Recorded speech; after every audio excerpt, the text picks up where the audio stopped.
you guys who are watching this, you say, hey, that's nice. Got some rifles up there. Well, you can tell at least one of those is a BB gun because of the orange tip. You see the bow and arrow up at the top. You see the rifle in the middle. I'm not sure if that is looks like some kind of a bolt action rifle. Not sure if that's a BB gun or what, but on the two on the bottom are definitely BB guns. One looks like a daisy.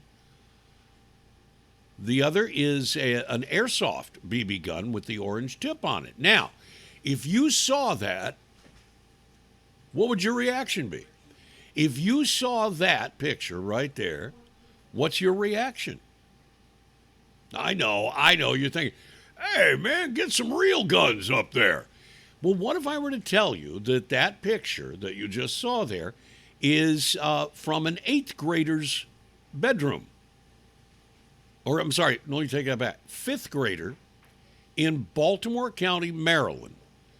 A 5th grader. That's his wall. And guess what? Those are all BB guns.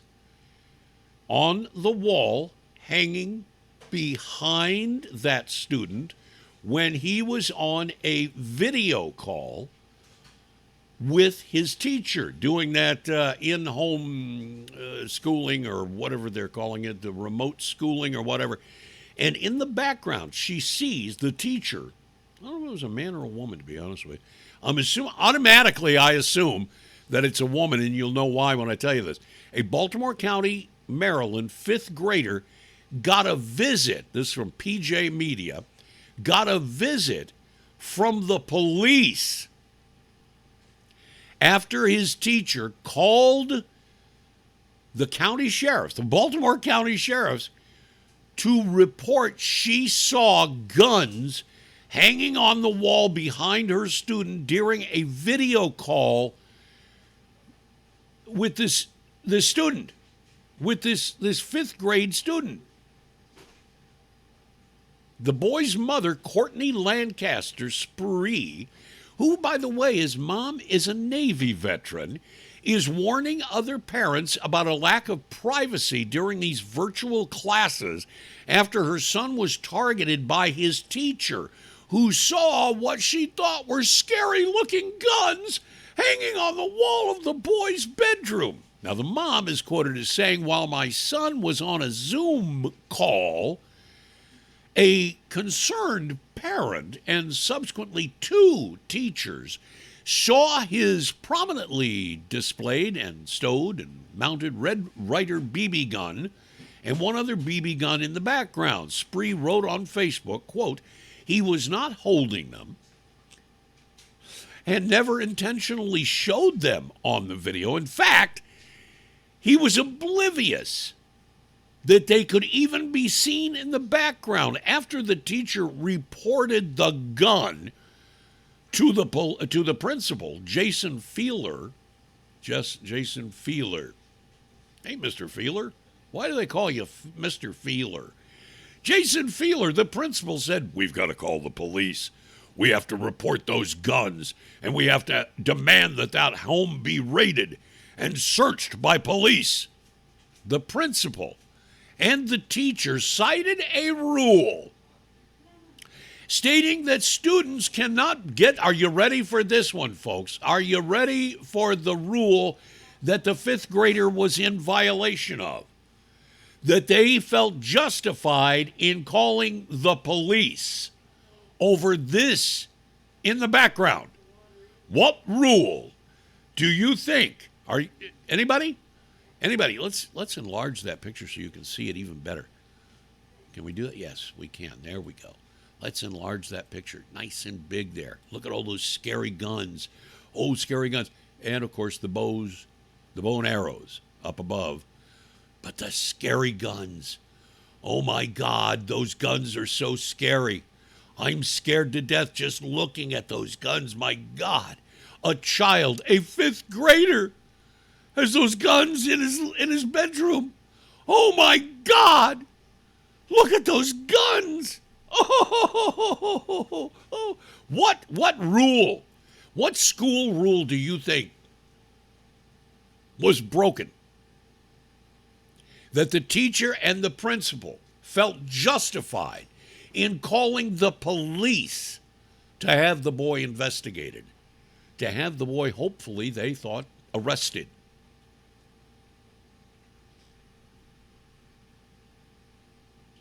What rule did the teacher and the principal believe had been violated? The principal and the teacher cited a rule stating that students may not bring guns to school. Let me read that again for you. The principal and the teacher said they did the right thing because they have a rule stating that the students are not allowed to bring guns to school. And their claim, are you ready for this?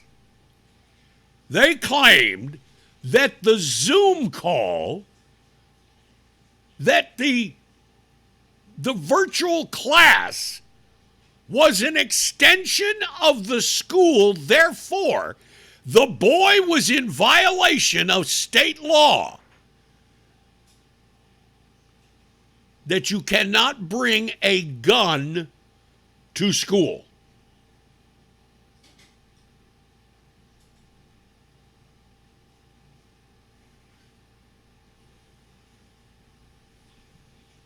What the fuck? The mother said, adding that the school handbook does not address any rules for virtual learning at all. Besides, she said, he did not bring anything to this meeting, and he's in his own home. Yeah, that's what we call logic and common sense. Something that is absent from the liberal mind. Liberals are not capable of using logic and common sense. She said they were simply in the background in our house, in his own home. She said they were safely now remember, they're BB guns. They were safely stowed in a room behind a closed door with no ammunition, no BBs, in other words. She even said, no ammunition, if you can call it that. Now, the mother told PJ's Media that the school's vice principal called her ex-husband, claiming to be, quote, checking on network connectivity. Now, the mother believes that the real reason for the call was to find out whose home the son was in. So they're spying on the kid. This is the problem with your virtual education system. The vice principal ended the call without leveraging the opportunity to discuss the matter, and rather was fishing for information, she said, to find out where to send the police. So, let's recap, shall we? The young boy, a 5th grader, taking his virtual classes. Do you know how many kids are not showing up for their virtual classes, that are not doing their Zoom calls? And here's a kid that's actually following the rules. And another parent, because this Zoom thing, everybody can see everybody. So a concerned parent goes, oh my God, did you see what's on the wall hanging behind little Joey? Little Joey, oh my God, he's in a house with guns. Never mind the fact they're BB guns. They're guns. Never mind the fact that one of them even has an orange tip. But, oh, God, look at it. It's one of those AR-15 rifles. One of those evil black guns. Oh, we've got to call the police. So the parent contacts the teacher, who then looks and says, oh, my God, she's right. Oh, what are we going to do? What are we going to do? Boys and girls, wait just 1 second. I'll be right back. And she rushes off, and she goes and gets the principal. He comes in, and he looks and goes, oh, my God. Oh, my God. Those are guns in little Joey's room. Where's little Joey? The teacher says, I don't know. I don't know what house he's in. He could be at his mother's. He could be at his father's. We better call the father and find out. Oh, yes, we're having connective issues. So that he gets on the phone, the principal does. Yes, hello, Mr. Sperry. Yes, this is a principal at little Joey's school, and we're having some difficulty with the connectivity with little Joey on our Zoom call. Is he at your house? Because we're testing the line. He is. Okay, just wanted to make sure, wanted to find out. And the reason he wanted to check the connectivity was not because there was anything wrong with the internet feed. He wanted to find out where little Joey was so they could send the police to knock at his door. Now, this is one of those things, if you're not pissed off, you're not paying attention. Then they use to justify this shit. The principal and the teacher say, well, there's a rule. There's a state law. We had to call the police. He brought those guns to school. No, he didn't. Those guns were in his home. And you were in his home. And you were spying on him and his mother and his father. You, Mr. Principal. You, Ms. Teacher. Actually, two teachers, according to this article from PJ's Media. Two teachers called the police.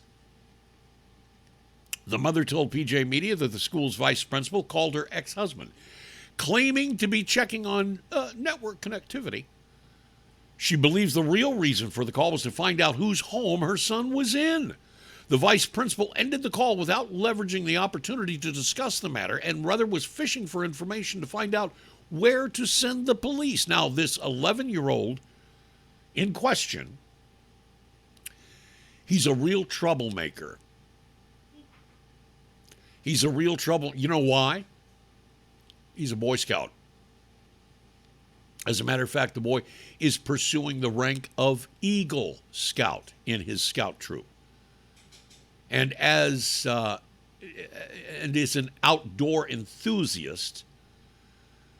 The mom describes him as just an all-around good kid, an all-boy kind of kid. In other words, he doesn't like to wear dresses, and he doesn't want to be called Ruth. He wants to be called by his real name. He doesn't grow his hair long and put curlers in it at night and go to school the next day and prance around. And as his parents, this is the mother speaking, she says, and as his parents, and by the way, legal guardians, we have rights, and so does he. He is allowed to own these so-called guns. In addition, as you saw the BB guns there, the son is also training in the Scouts, and that makes him a troublemaker. Being in the Scouts, why, that's almost as bad as wearing a MAGA hat. He's training in archery and enjoys shooting his airsoft gun, his BB gun. She was understandably upset, the mother was, when the police pulled up in front of the family's home. She said, I had no idea what to think. I've never been in any legal trouble whatsoever. I've never had any negative encounters with law enforcement, she said. I had no idea. I really didn't know what to think. So I answered the door. The police officer, she said, was very nice. He explained to me that he was coming to address an issue with my son's school. And then she went on to say, explained to me that he was here to search our home for weapons. Now, the first thing the mom should have done was to say, thank you for dropping by. Thank you for your concern. Nothing to be concerned with. You may leave. You do not have to open your door to law enforcement unless they have a warrant. And the moment you invite them in, you have consented. Now, she did. She consented to let him in And she says, then I unfortunately stood there and watched as police officers entered my 11-year-old son's bedroom. The officers that responded were appalled at the call and even commended the setup of the setup that my son has for all of his toys. They commended him also on his respect and understanding of BB guns. Now, the cops are good cops here, all right? They're just doing their job. And actually letting them in probably wasn't such a bad idea when you stop and think about it, because now, she's got, she's consented to a search. I think that makes her case to sue the school district even better. Spree, that's the mother, Sperry asked the principal why the issue couldn't have been handled privately by a phone call rather than sending in the police. He said, ready? That's not our policy when students are in danger.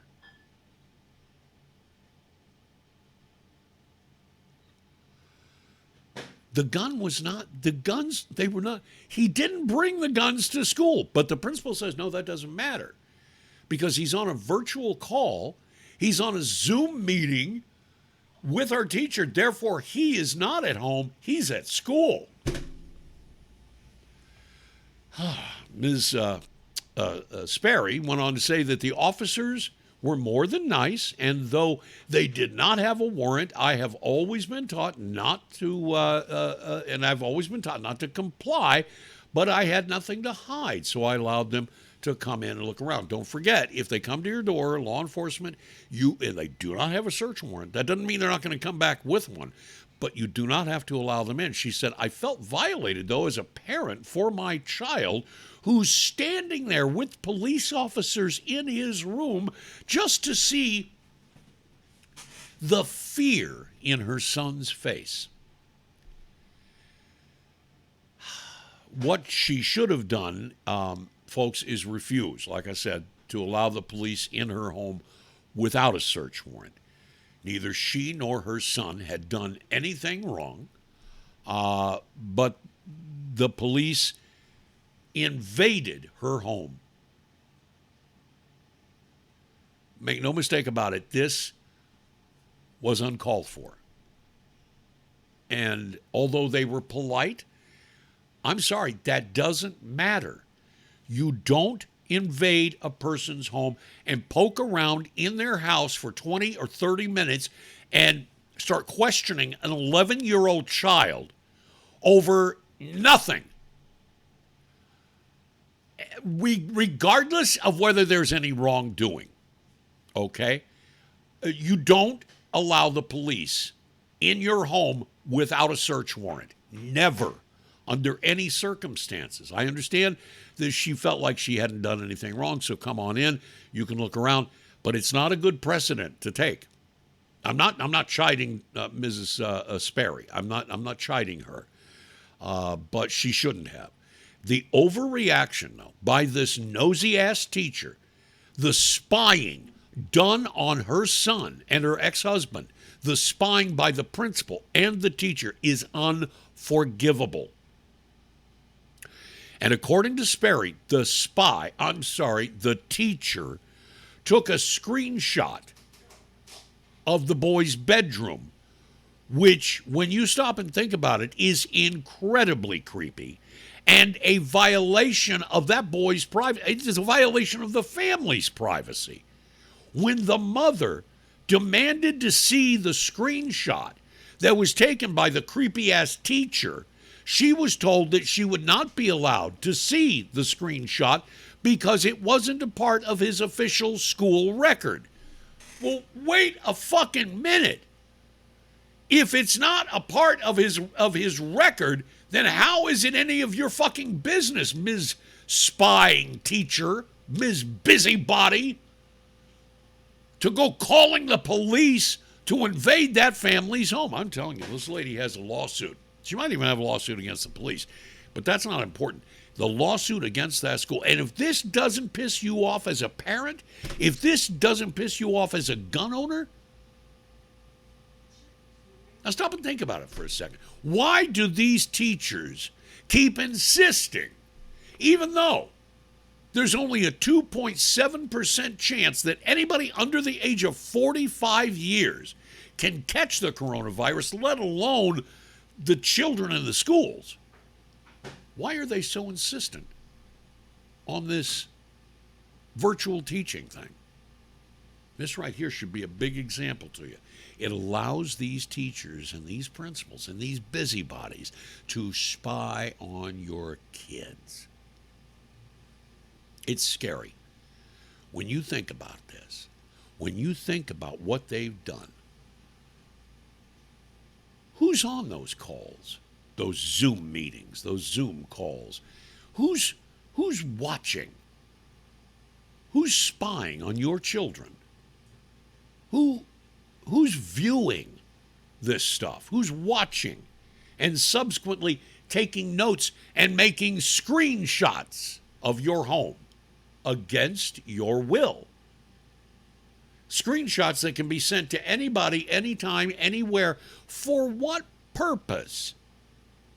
Now, the mother, according to PJ Media, said that she decided to go public with this in order to, quote, push for policy change and to make parents aware of the possible violations of privacy going on with these online classes. Good for you, ma'am. Now, she's in Baltimore. It's a very liberal city in a very liberal state. But this incident should raise serious questions for every parent when it comes to the privacy of your children, the privacy of your home, in your family. Teachers, and God knows who else, might be watching. But you know what's interesting? The teachers don't want you as a parent watching.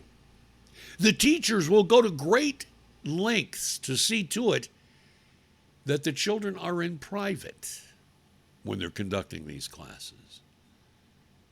Some teachers have actually gone so far as to talk about this openly on Twitter and Facebook, saying, we can't let these kids' parents find out what we're teaching them. We can't let the parents know what's going on here. Why is that? Why are the teachers so concerned about their privacy, but no concern about your kids?